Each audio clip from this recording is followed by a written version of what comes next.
때문에 이게 합격증입니다. 요거는 연세대학교 입학처에서 나오는 합격증인데요. 서울대 이건 일부분이고요. 서울대학교에 보낸 학생만 제가 대략 따져봐도 직접적으로 한 400여 명 되고요. 네, 안녕하세요. 건강히 잘 계시나요? 자, 이번에는 전교 1등의 수학 공부법에 대해서 알려드리도록 하겠습니다. 뒷편에는 실제 학생들이 공부하는 모습, 그 다음에 결과도 보여드릴 텐데요. 그 전에 좀 말씀드리자면, 그리고 구독과 좋아요 부탁드립니다.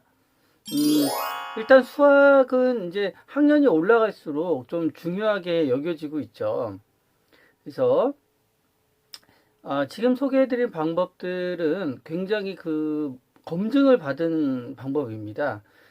시간을 두고 시간차 이제 반복 학습, 이제 공부가 이제 고난이도 문제로 갈수록 이제 반복 학습이 굉장히 중요하죠. 그래서 일단 크게 한번 보시면요.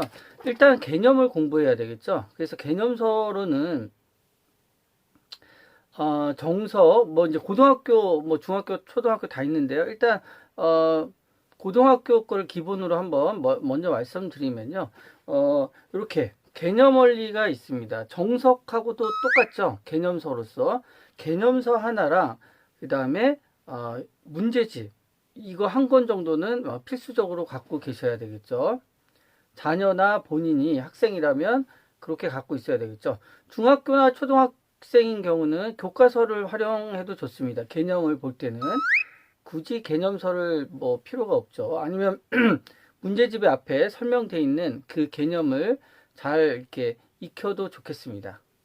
그래서 이제 개념서를 볼 때는 교과서도 마찬가지고요. 아니면 이제 그 예제 있죠. 기본 예제. 이렇게 예를 들자면 개념 원리 같은 경우는 정석하고 똑같아요. 거의 내용이 99%는 좀 심한가요? 90% 똑같습니다.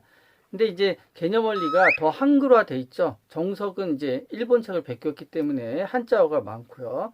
그래서 개념 원리를 이렇게 보시면 예를 들어서 이렇게 2차 방정식 하면 2차 방정식에 대한 개념이 나옵니다. 이렇게 개념이 나오고요. 그 다음에 보면 기본 개념 체크해 가지고요. 개념에 관련된 문제들이 이렇게 4개 크게 그 다음에 설명이 자세히 잘 되어 있습니다. 그러니까 요 설명을 보시고요. 여기 익힌 문제가 있는데요. 여기 밑에 그 확인 체크 정석도 그렇게 돼 있죠.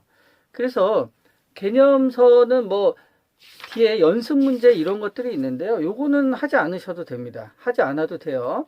이건 왜냐하면 문제집에 있는 유형 익히기를 하면 더 적은 그 시간으로 많이 할 수 있으니까요. 해도 상관은 없지만 일반적으로 보면 그래서 기본서의 개념을 쭉 본 다음에요. 그 다음에 연습 문제나 그런 문제들을 다 풀지 않아도 됩니다. 기본 예제나 그 확인 체크, 개념 체크 문제들이 있죠. 여기에 큼직큼직하게 여기. 그것들을 반복적으로 이렇게 연습을 해주시면 돼요. 뒤에도 나오겠지만 그 문제를 풀었다고 그러면요. 완벽하게 푼 거는 동그라미, 애매모호하게 해석을 좀 본 거는 세모, 아예 못 푼 건 X, 그 다음에 세모 플러스 이렇게 해서 체크를 해두는 게 좋습니다. 우리는 학생들이 수학 공부하는 모습을 지켜봤다. 학생들은 문제를 풀고 난 후에는 반드시 동그라미, X, 세모 플러스로 기호를 표시했다. 그리고 3번 정도는 완벽하게 동그라미 3개가 나올 때까지는 해야 되고요. 그 다음에 시차를 두고 누적적으로 반복 학습을 하셔야 돼요. 실제 예를 좀 이따 보여드릴 텐데요. 그렇게 하고요. 그 다음에 틀린 것들 있죠. 틀린 것들도 이제 동그라미가 나올 정도로 이렇게 보셔야 됩니다. 그래서 실제 이렇게 표시하는 방법, 기호를 써서 하는 방법은 뒤에 조금 다시 보여드리겠습니다. 그래서 이제 개념서를 기본적인 내용들을 좀 봤다 그러면 그 다음에 유형 익히기 문제집으로 넘어가야 되겠죠. 그래서 유형 익히기 문제집에서는 센 수학이 있고요. 그 다음에 중학교 같은 경우는 센 수학이 있죠. 중학교도. 그 다음에 여러 가지가 있습니다. 유형 익히기도 있고요. 많이 있으니까요. 그 중에 이제 자기한테 좀 맞는다 하는 책을 사가지고 연습을 하면 되실 텐데, 초등학생들도 마찬가지죠. 유형 익히기 수학책이 있습니다. 따로 유형별로 쭉 나와 있는. 그래서 예를 들자면 이렇게 유형들이 쭉 있는데요. 잘 안 보이실 수도 있는데요. 하나의 유형에 이렇게 문제들이 3, 4개씩 딸려 있습니다. 그래서 어떤 유형을 반복해서 공부할 수 있게끔 하고 있죠. 우리는 학생들이 수학 공부하는 모습을 지켜봤다. 학생들은 문제를 풀고 난 후에는 반드시 동그라미, X, 세모 플러스로 기호를 표시했다. 그리고 수학 문제를 한 번에 여러 번 푸는 그래서 한 개념의 문제들, 그의 개념에 맞는 유형들이 쭉 나와 있습니다. 그러니까 그 비슷한 유형들을 반복하게 연습을 시키는 거죠. 근데 이제 수준이 안 돼 있는 학생들은 상문제 이런 게 있어요. 그런 거에 너무 그 시간을 15분 이상 들여서 안 풀리는 거는요, 좀 나중에 푸는 게 좋습니다. 무조건 뭐 다 풀고 넘어간다 이렇게 하면 잘 능률도 떨어지고 시간도 낭비되고요, 스트레스도 많이 받으니까요. 15분이 넘어가게 생각해도 안 되는 것들 있죠. 그런 것들은 약간 나중에 다시 하면 풀릴 수가 있습니다. 반복하면요. 그러니까 그런 것들은 이렇게 X를 쳐놓든지 뭐 하트를 표시하든지 해서요. 잘 안 되는 건 표시하시고요. 3번 정도는 풀어야 됩니다. 완벽하게. 그리고 수준에 맞는 그 문제집을 이제 선택을 하셔야 되죠. 그래서 누적적으로 반복적으로 공부를 하면 뭐 못할 게 없죠. 경험해 봤듯이 반복적, 누적적으로 하면 못할 게 없습니다. 실제 이제 이게 전교 1등의 공부 방법이에요. 개념서 하나를 보고 개념서에 딸린 기본 문제들을 꼼꼼하게 풉니다. 3번 정도는 푸셔야 되죠. 그 뒤에 이제 그 영상을 보여드릴게요. 학생들이 하는 것들을 제가 이제 개괄적으로 지금 말씀드리는 겁니다. 초등학생, 중학생도 마찬가지죠. 기본 개념 글로 써 있죠. 그걸 반복해서 봐야 돼요. 그냥 문제만 다 푸는 게 아니라요. 말로 돼 있는 정의라든지 그런 것들을 좀 이해를 못 하더라도 반복적으로 읽어 놓으면 나중에 문제 풀 때 그게 그 뜻이구나 이렇게 깨우칠 수가 있으니까요. 실제 학생들이 어떻게 했는지 영상으로 한번 보시죠. 학생 모두 50점 미만의 낮은 점수를 받았다.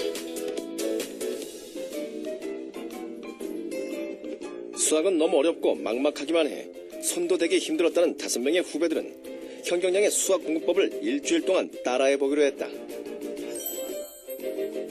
우리는 학생들이 수학 공부하는 모습을 지켜봤다. 학생들은 문제를 풀고 난 후에는 반드시 동그라미, X, 세모 플러스로 기호를 표시했다. 그리고 수학 문제를 한 번에 여러 번 푸는 단순 반복이 아니라 목표 분량을 풀고 난 후 다른 과목을 공부하며 일정한 시간차를 두고 다시 수학을 공부했다.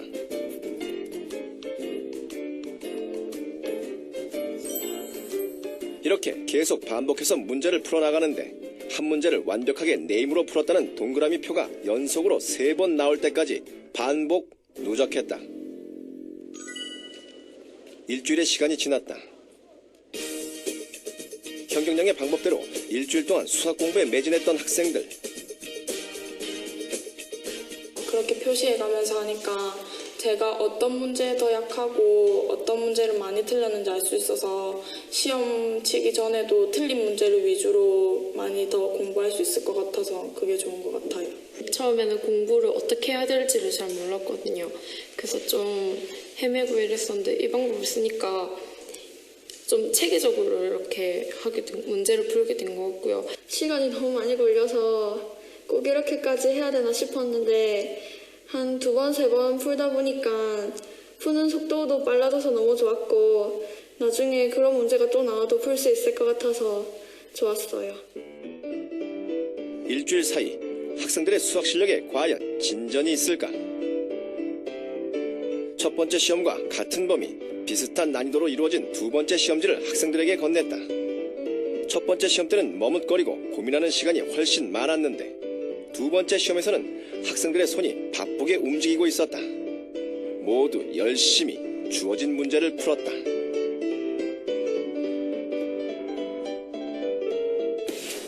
46점에서 60점, 38점에서 45점, 14점에서 58점, 29점에서 55점, 19점에서 61점으로 5명의 학생 모두 두 번째 시험에서 성적이 올랐다.